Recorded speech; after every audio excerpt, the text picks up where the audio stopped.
You know, I've been making One Piece videos for a decent number of years at this point. This year it'll be 7 years. 7 years I've been talking about One Piece. So with that being said, it's kind of interesting to go back and look at some of my earlier stuff and to see what I was saying about certain topics that are now coming to light in the end game of One Piece. So with that all being said, I want to show you a clip of the first video I ever made talking about the Gorosei, I believe back in January of 2018.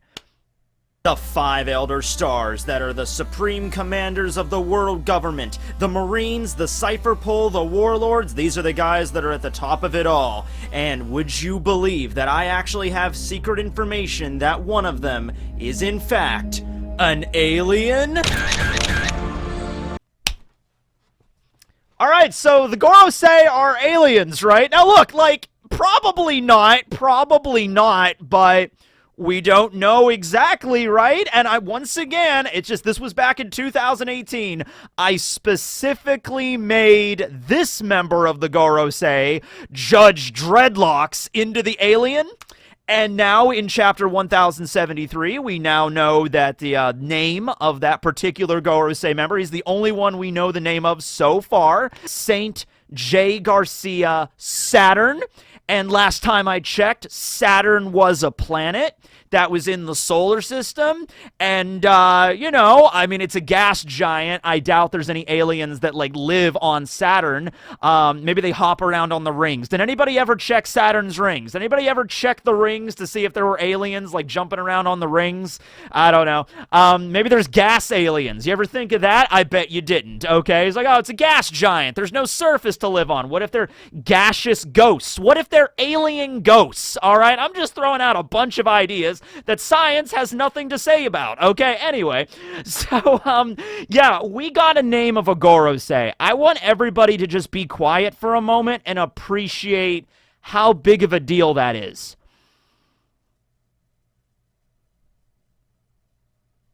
Yeah, it's a big deal, okay? The Gorosei, who up until this point in the story were just the mysterious group of old dudes that hung out in one room with a couch this entire story and just talked about really important stuff without actually getting off their asses and doing anything about it, are finally doing stuff about it.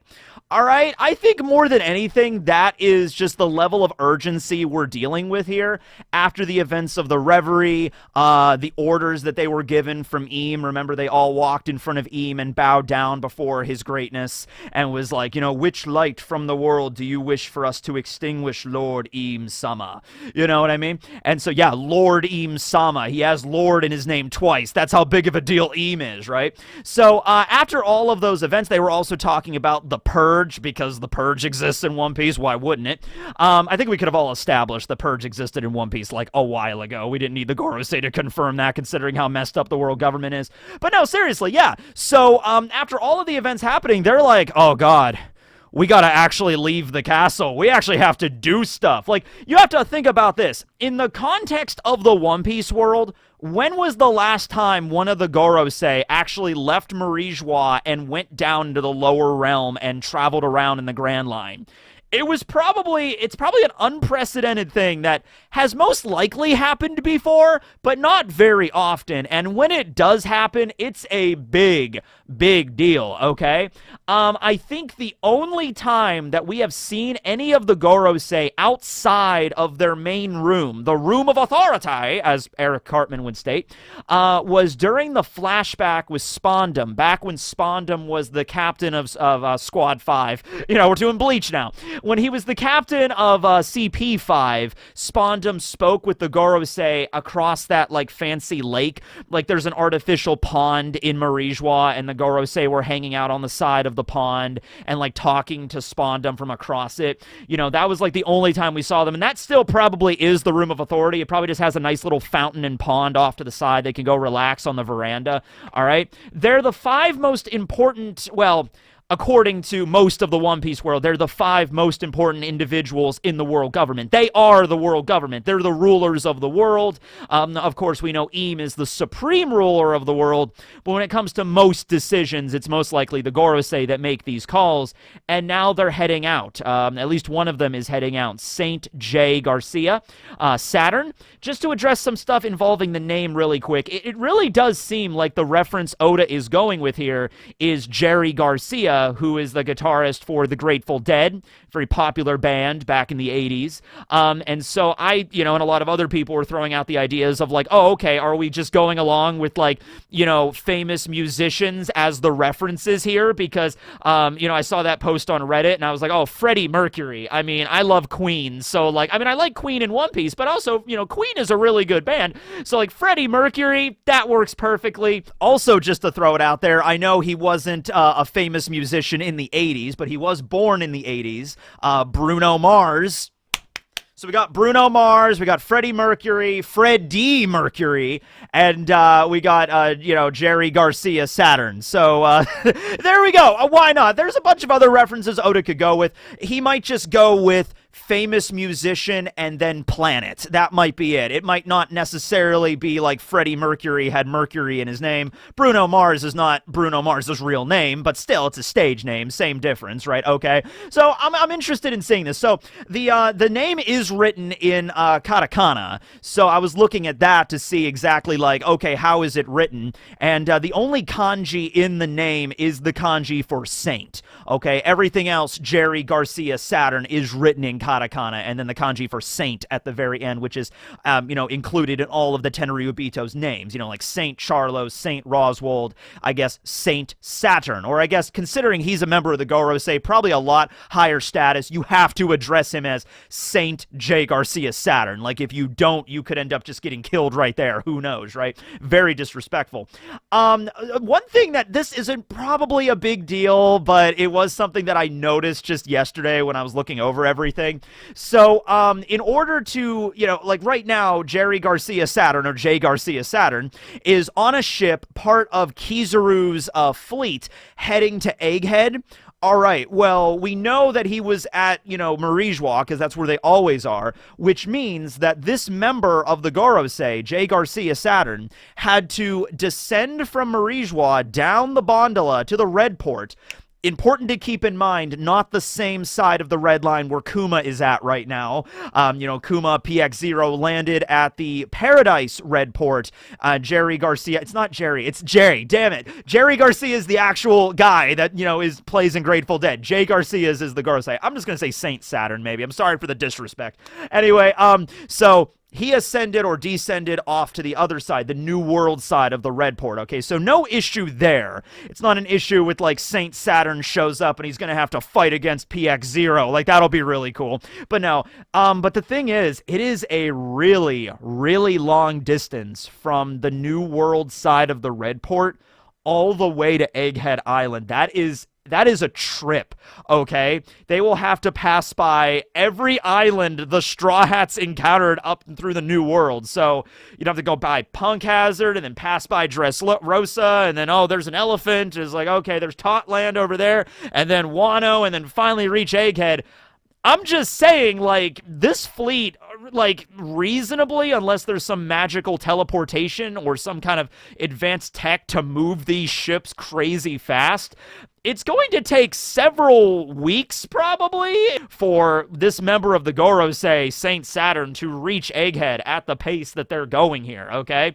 And I guess this doesn't take place too far in the past, because it was recently that, they were like, Akainu was like ordering Kizaru to go to the island, or Kizaru already left from Marine HQ to go to the island. That was discussed, I think at the time. Yeah, the Straw Hats were already on the island when that was mentioned, because Akainu was getting a report that was just like, hey, by the way, why didn't Akainu go? Yeah, that's weird. Why did the Gorosei go and not Akainu? Maybe Akainu's on his way too. He's just like, damn it, I'm tired with all this paperwork. I'm getting back in the action. He just flies away in his magma jet, and he goes, he doesn't turn into a magma jet. He literally has a jet that's like magma. You know how like Kaiba had the blue eyes white jet in Yu-Gi-Oh? Akainu has a magma jet. He gets on and he just flies off. It's shaped like a volcano.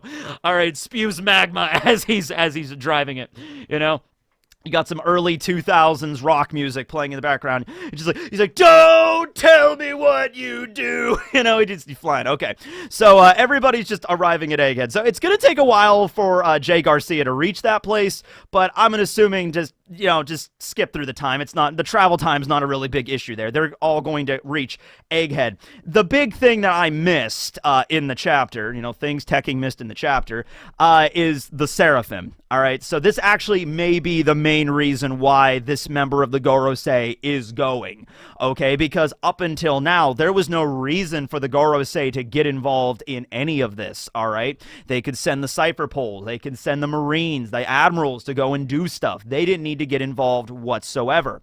But now, because we have new technology, i.e. the Seraphim involved in this, the Seraphim have this very strict command structure, and it was already stated that the commands cannot be issued via Denden Mushi. They have to be issued in person, okay? So on the very bottom of this control hierarchy, you have anybody with the authority chip, which is Lucci, Stussy, Kaku. It was also revealed in the last chapter, kind of a major design flaw, that when somebody issues an order with the authority chip, nobody else with the same level of authority chip can, belay that order or change the order. So that seems to be a bit of a design flaw, Vegapunk. By the way, I finally realized why there are so many flaws with the Seraphim. It's actually very, very obvious why, okay? It's so obvious, it's actually an issue that comes up quite a bit if you're any kind of, gamer, okay? So, I want you to imagine this. Vegapunk has probably been working on the Seraphim project for a number of years, okay? The idea of him making this, perfect battle-ready, soldier, or the upgrade to the Pacifista. He already made the first-generation Pacifista. He's a scientist. He wants to improve it, okay? So he gets to work on the Seraphim project. He starts messing around with Lunarian DNA and Warlord DNA and artificial Devil Fruits, Green Blood, all the different advancements in cyborg tech. He's doing all this stuff, all right? He's working on it. Let's say he's 50%, maybe 60% the way, making the Seraphim the way he wants them to be. And then all of a sudden, the Reverie happens, and then the Warlord system is abolished pretty much overnight, leaving a massive power vacuum, and then the Gorosei call up Vegapunk and are like, hey, we need that Seraphim project online, in 3 days. Bye, click. And then Vegapunk's like, oh no, Quasar, they raised the deadline, we're not even done yet, I haven't even all the features that allow the Seraphim to, volunteer at homeless shelters and adopt stray animals. I was going to install so many peaceable actions in them. All right, well, I guess we're just going to have to do this as a rush job. And so it's just like most video games, it's like, hey, there's a deadline coming up. It's like, all right, well, there's a lot of stuff we were going to program. We'll get it in the DLC and just shove it out there, kind of broken, half functional, So can you really blame Vegapunk at this point? He didn't have a problem. It's like, I'm just gonna start programming all these authority chips, and I don't have time. Just throw it out there. They need it. Here's the SSG. Okay. So that actually makes a lot more sense when you think about it from that perspective. Okay. So, after the authority chip holders, you have Sentomaru. He is currently incapacitated. Then you have the Vegapunks and, the Vegapunk main body and then the satellites. The main body is apparently missing right now, so that's an issue. And the satellites are still there, and they're currently in control of the Seraphim that are, that were attacking the lab. Okay? Now, the only other higher authority than Vegapunk is the Gorosei. And, of course, the reason for that is the Gorosei specifically ordered Vegapunk to program that into the Seraphim because the Gorosei want to have supreme authority over Vegapunks. And it makes sense, because that way, the Gorosei were probably afraid that if we just give this army of super soldiers over to Vegapunk that he has supreme control over, he could take over the world with a robot, cyborg, warlord, Lunarian army, and that's not cool, right? So they specifically ordered Vegapunk to program them like that. Now, here's the issue, though. And I doubt Vegapunk would have done this because he's just so pure of heart. Damn you, Vegapunk. Damn you, seriously. Have a little bit of, maybe you should have taken maybe a little bit of a lesson from Queen and Caesar and Judge. Not become a total evil mad scientist, but, maybe a little bit of a duplicitous scientist would have maybe helped, okay? Because you'd think that Vegapunk, if he really had the best intentions of the world, at heart, and he was really a scientist for peace, and he was working with the Revolutionary Army, there is no way in hell that he would have programmed the Seraphim to obey the Gorosei no matter what. The Gorosei are not I don't think they're really good at coding, you know what I mean? I don't think they're good at, like, programming code and, like, all this technology. They don't know anything about any of that. So Vegapunk could have, I don't know, easily just lied to them and just said, oh, yeah, I programmed it in the Seraphim. He could have even done, like a demonstration. Like, he could have brought S-Bear into the room of authority and said, okay, S-Bear, just give them an order. I mean, the Gorosei give him an order. He'll do whatever. And then the Gorosei gave the orders, and then S-Bear does whatever, and then the Gorosei are like, okay, he'll listen to us no matter what, and he's like, this is a new project that's approved, Vegapunk. And it's like, great, fantastic, and then Vegapunk could have modified, the security parameters and taken that away or whatever. He's the one that programmed the damn things. He's the one, and I understand they're partially like living beings, okay? They're not necessarily robots, they're more cyborgs, but they have the security protocol somewhere in their brain, because just the fact that the hierarchy exists means that you can mess with the hierarchy. You can reprogram it. You can change it around, okay, if you wanted to. And so maybe Vegapunk, though, in his infinite wisdom and also naivete, just decided, like, no, that's what I'm gonna do. Okay, Authority Chip, Sentomaru, me, satellites, and the Gorosei. They gotta be on top. That's what they ordered. I'm like, okay. Sure, you think it'd be possible to, like, override all that? Maybe it is. Maybe it is. Maybe they do have some method of overriding. I kind of hope that the Straw Hats bring that up. Like, I don't know. The Straw Hats don't know anything about coding or computers either, right? But maybe Frankie might bring it up. Frankie might be like, geez, Vegapunk, don't you have some way of, like, overriding it? And Shaka would be like, no, we don't. It's like, oh, okay, that seems like a design flaw. Yeah, it is. I'm like, oh.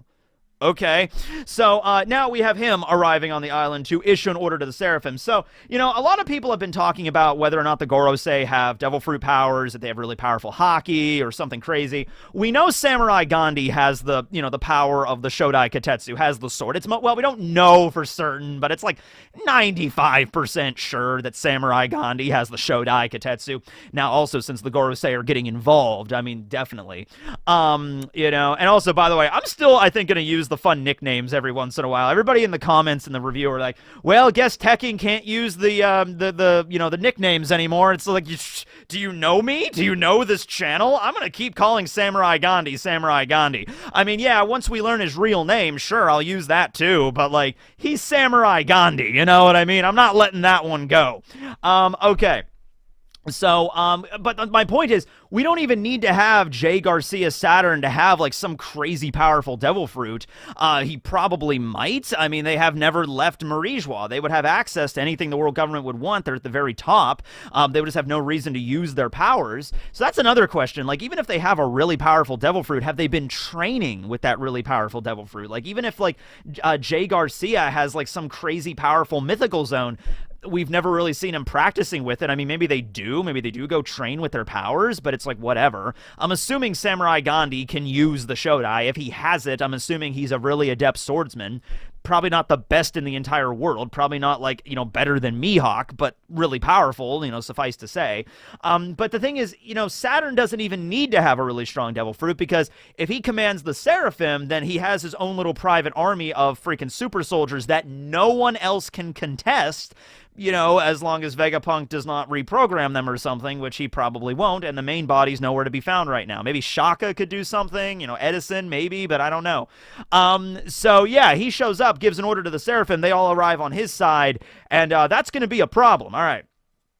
So, considering we are now talking about planets, of course, Saturn, one of the gas giants, I have my big signs and symbology book, which I just love. So, we're just going to look up some stuff about the planets really quick here. So, in the review, And it's pretty obvious. I mean, like, so far we've had Pluton, we've had Poseidon, we've had Uranus.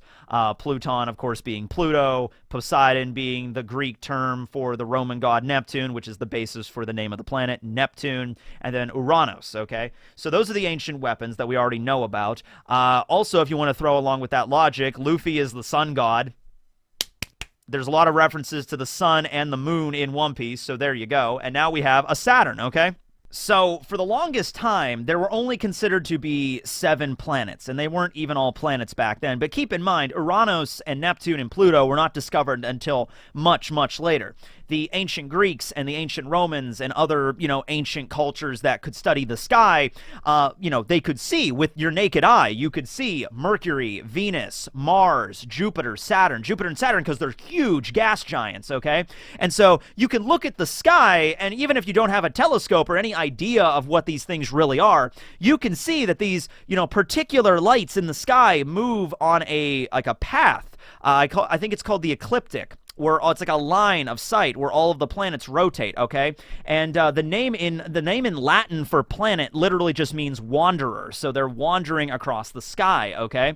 It wasn't until much, much, much, much later, I'm talking I think it was like the 1600s or might have even been the 1700s, when the Dutch invented the telescope and allowing you to actually look further out into the sky beyond just your human eye, okay? And so that's when Uranus was discovered, and then later Neptune, and then Pluto, and everything like that. There were also some planets in the asteroid belt that, I don't know if they're classified as dwarf planets or just asteroids now, but people didn't know there was an asteroid belt in between Mars and Jupiter, so there was a planet called Juno for a while. There was also a planet called Ceres for a while, but those were declassified later on because they're like in the asteroid belt. Kind of the same thing with Pluto being in the Kuiper belt, okay? But for the longest time, the number 7 held extreme relevance to ancient people because there were 7 days of the week, there were 7 colors of the rainbow, and there were 7 magical metals. 7 magical metals! Don't worry, I'll go through all of the 7 magical metals for those of you that are curious. Like, what the hell are magical metals? Don't worry, we'll get to it. There's a nice little chart here. So, the days of the week, for example, are all named after planets or gods. So we have Monday, or Moon Day. So the moon was considered a planet back then, not so much now. So much it's more of a moon, but you know what I mean. Then Tuesday was named as Tears Day after a Norse god, and so that Tuesday represents Mars. And then Wednesday, so the way that it's just the written way that it was, it's Odin's Day, okay? I know it's like, wait, how do you get, W to Odin? And just like at Odin's Day, it's just the way the etymology of the word worked over the years. Thursday is Thor's Day. I think that one's pretty obvious.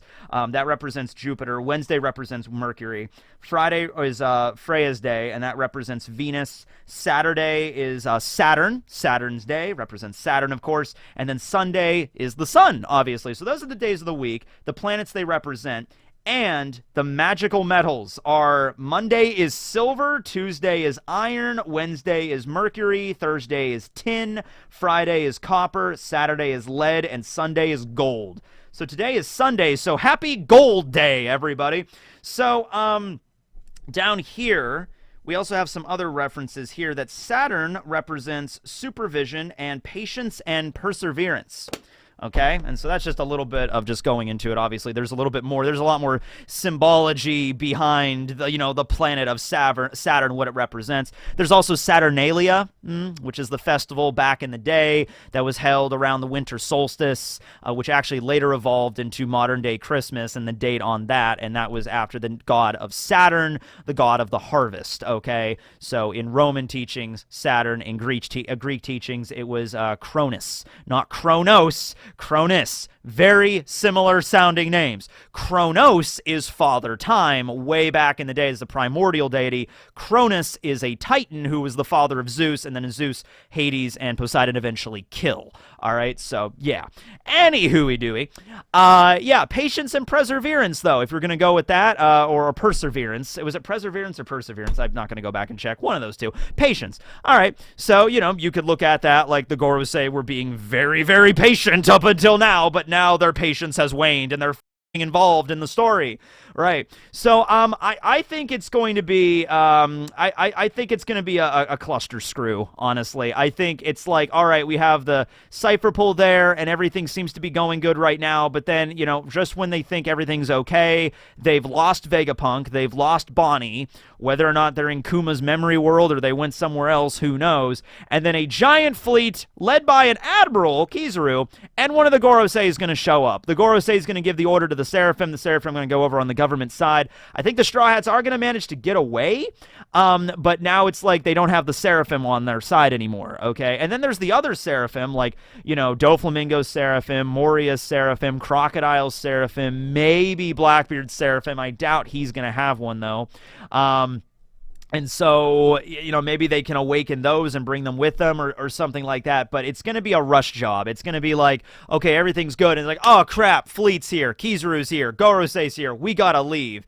And so we'll see where that goes. But yeah, just as a preliminary discussion on the arrival of one of the Gorosei, I think it's going to be, this is going to be territory that we've really never explored before in One Piece. I mean, Oda's probably been sitting on these guys forever. You know, he's like running his D&D campaign, and he's like, oh man, I can't wait till we get to use the Gorosei. 25 years later, oh, he finally gets to use the Gorosei! You know, it's like, so, maybe they are really powerful. Maybe they each have mythical zones, or maybe they have like really powerful hockey or some other kind of authority. They literally have the entire government at their disposal, at the wave, with the wave of Saint J. Garcia Saturn's hand. He could annihilate islands.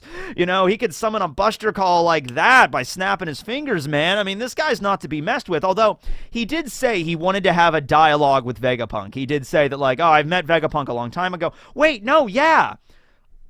That's another thing, you know, if the Seraphim are supposed to, like, obey the Gorosei, and maybe there was a test run, he says, I haven't seen Vegapunk. Maybe he meant the main body. Maybe he had, I haven't seen the Stella body in a while. Maybe it was one of the satellites that showed off the Seraphim, because I feel like the Gorosei would not have signed off on the Seraphim unless they got to see firsthand them obey their commands to make sure they were at the top. Maybe they did, I don't know. Maybe they were just like, no, Vegapunk's got it, he's okay. But yeah, no, he wants to have a dialogue with Vegapunk, it seems, or maybe he just wants to obliterate the entire island, but it seems like they're not going to Buster Call it right away. They are going to have a dialogue or something. Maybe Saint Saturn's going to come out and be like, you know, Vegapunk, you know, come out and go over to our side. If not, we're going to obliterate you. And the main body's gone, and he's like, oh, we can't, you know, maybe Shaka will try to communicate with them, but then he's not going to listen to Shaka. He's only going to listen to the main body. And so then they maybe attack the island and wipe it out, and maybe they escape. Maybe the egg closes and they all escape with Punk Records or something. I don't know. But I really hope Punk Records doesn't get destroyed. If it ends up in the hands of the government, not good, but at least it's not destroyed, okay? And the government did issue the order not to destroy anything on the island, to preserve that, just to, you know, kill Vegapunk. That was the Cypher Pole Zero's orders. So, yeah, we'll see what happens. But anyway, that's the video. Hope you guys enjoyed. And now it's time for some RHINO facts.